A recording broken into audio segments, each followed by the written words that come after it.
Chakras, a grande super dica. Eu gostaria aqui que vocês praticassem um pouquinho para começar a entrar no nosso sistema da meditação. Eu dou várias dicas, principalmente dicas de ouro sobre cada chakra, né? Mas a miúde a gente pode falar sobre isso. Mas aqui, essa dica é uma dica universal, que é a respiração diafragmática, que a gente coloca no yoga e que eu queria trazer aqui para vocês. Né? Como é que a gente pode evidenciar essa respiração? Você vai focar aqui na parte de baixo do abdômen, como se fosse o chakra umbilical, 2 dedos abaixo do abdômen, e vai inspirar e botar o abdômen para fora, relaxando tudo aqui, ó, sistema da omoplata, que justamente é o sistema do estresse. Você relaxa o omoplata e relaxa o pescoço. Deixa muito tranquilo. Vai focar na parte de baixo do abdômen, inspira, bota o abdômen para fora, ao invés de fazer aquela postura de foto, né? Não, você vai inspirar, bota o abdômen para fora. Então, inspira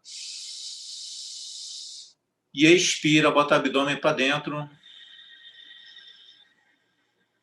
A expiração ela tem que ser muito lenta, pelo menos 2 vezes o tempo que você inspirou, 2 vezes ou mais, para que você sinta essa energia do prana entrar no seu sistema e te dotar com saúde. Tá? Que você lembra daquela questão da alcalinidade? Então, vamos botar a alcalinidade para dentro de nós. Então, você foca aqui na parte do abdômen, vamos treinar só 2 vezes mais. Inspira. Expira, solta bem devagar. Mais uma vez, inspira.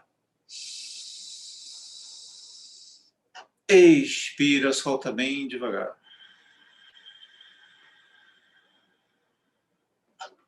Ok. Se você fez certinho, você vai sentir meio assim, né, como se estivesse inebriado. Por quê? Porque você não está acostumado a fazer isso. Se lembra que a gente fica adulto e fica com a respiração curta?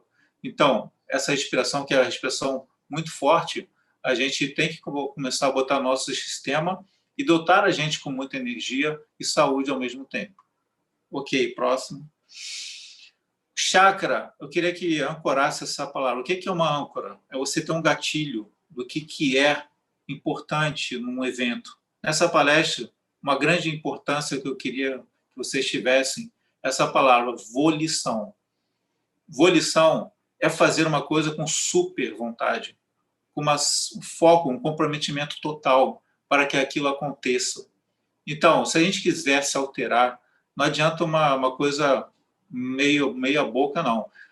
Tem que ser realmente uma coisa forte. Então, você tem que ter a força de vontade de se alterar, que o seu pensamento realmente seja um pensamento positivo, seja um pensamento de coisas boas, para que gere um sentimento, gere uma emoção, gere uma ação bem interessante para você. Então, para fazer essa alteração, ou seja, quebrar crenças, como o Dr. Flávio falou, a gente tem que ter muita força de vontade, porque pensamentos sabotadores podem chegar a todo tempo. E a gente não pode deixar entrar isso. Não pode deixar. Veja qual a sua fonte, veja qual a sua origem. E se tiver uma fonte de origem que não seja, que ele falou também, tóxica, que seja tóxica, você tem que alterar e tem que se livrar disso. Realmente isso precisa de uma grande força de vontade. Para quê? Para que se coloque como hábito na tua vida. Se colocar como hábito, aí se torna uma coisa interessante. E o hábito se torna principalmente factível através de 21 dias na sequência sem quebrar nenhum dia. Isso é estudado no livro Poder do Hábito. 21 dias fazendo a questão de uma meditação que a gente vai fazer agora, a gente pode se transformar sim. Né? Vocês vão ter essa aula gravada e vai poder fazer essa meditação todo o tempo, ou seja, poxa, pelo menos 3 vezes na semana. Então, faça isso para poder colocar na sua vida um novo hábito, uma nova questão de estar em prol da felicidade. Lembre do homem mais feliz do mundo, meditação e viver o poder do agora. Um momento presente, que é um presente de Deus. Tá? Então, palavra volição. Agora, vamos no outro objetivo, sobre como potencializar a mente para focar na reprogramação mental. Então, a gente vai aqui potencializar, né, e saber como fazer uma meditação do modo que é certo, um modo que faz a diferença para melhor. Vamos falar sobre frequências de onda vibracional. Aqui a gente está conversando na onda beta, que é a onda do consciente, né? Da feita que a gente começa a baixar através de relaxamento, isso se faz muito em técnicas como yoga, técnicas como hipnose, a gente começa a entrar na onda alfa, que é a onda da meditação. Se aprofundar esse relaxamento, a gente vai entrar na onda teta, que é a onda da hipnose. A hipnose, muita gente tem um preconceito, porque, infelizmente, né, alguns profissionais a tratam como brincadeira, mas claro que existe o entretenimento. Mas a hipnose, quando feita clinicamente, cognitivamente, faz uma total diferença. E muitos psicólogos estão botando para funcionar também de tratar o inconsciente, porque quanto mais abaixa o nível cerebral, mais você acessa o inconsciente, onde estão 95% das coisas que geram a nosso entorno, né, nosso sistema. Por exemplo, crenças limitantes, gatilho de memória que não queira, traumas, fobias, estão tudo lá no nosso subconsciente. E a gente vai ver aqui essa pirâmide. A onda delta é aquela onda do sono REM, né, que a gente realmente faz um sono restaurador, mas isso aí realmente só quando está na questão do sono profundo mesmo, tá?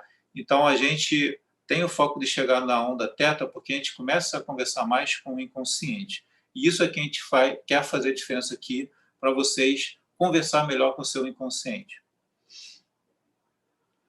Então, esse acesso ao inconsciente, você pode ser estabelecido, né, você mesmo, não só através da meditação, mas também através do pré-sono ou pós-sono. É justamente esse estado que a gente está meio acordado, meio dormindo. Aí você pode começar a enviar mensagens para você mesmo. Isso se chama auto-hipnose. Você envia mensagem, estou no processo de ser cada vez melhor nesse sentido, seja palestrante, seja o que você quiser na tua vida, assim como uma imagem. Por exemplo, estou no processo de ser cada vez melhor palestrante, assim como o palestrante Barack Obama. E você vislumbra, né, um dos melhores palestrantes do mundo, Barack Obama, falando, estimulando, e você, né, querendo ser como aquele modelo, aquela modelagem de um cara que realmente fez a diferença na oratória. Então, isso é só um exemplo. Você pode fazer isso para que você quiser. Nessa fase do pré-sono e pós-sono, você potencializa bastante. Muitas vezes me ocorre, por exemplo, acordar na madrugada para ir no banheiro, tal. Quando eu volto, eu realmente não estou totalmente acordado. Eu estou, né, naquela fase meio assim, acordado ou dormindo.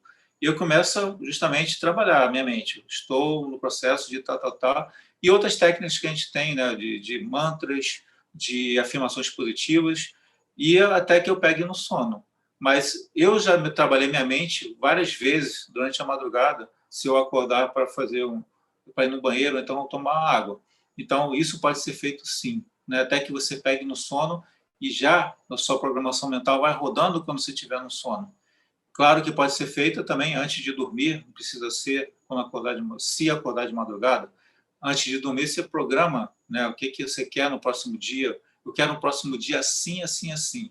De modo que você, quando estiver dormindo, já vai trabalhando para que aquele seu dia maravilhoso seja perfeito no dia seguinte. Ok?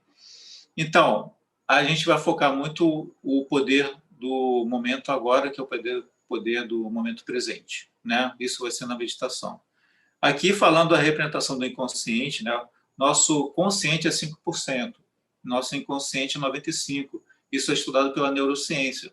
Então, de acordo com a neurociência, a gente tem, né, nessa parte de baixo do iceberg, nossos gatilhos de memória, fobia, traumas. E como o Flávio Brito falou, né, a gente, por exemplo, tem uma reação inesperada durante, por exemplo, um assalto, sei lá, que seja. Um assalto, eu tenho uma reação, poxa, se eu tivesse na minha plena consciência, né, se não tivesse tão emocionalmente afetado, eu não estaria, eu estaria mais voltado com a razão, eu agiria diferente. Mas por que ele teve aquela reação no evento, no assalto, por exemplo? Sei lá, ele refugou o cara, foi para cima do cara. Por quê? Porque no inconsciente dele aquilo estava sendo trabalhado. Ele é um cara meio brigão, um cara que está sempre assim nessa questão da briga. Daí, quando chegou no momento que ele não raciocinou muito, ele partiu para 5. Então, por isso que esse trabalho do inconsciente é muito importante, né? Que as pessoas fazem a diferença para melhor se trabalhar o seu inconsciente de modo que, se tiver uma reação perante uma situação, vai ter uma reação mais voltada para a racionalidade e menos para a parte emotiva, como foi falado pelo Flávio.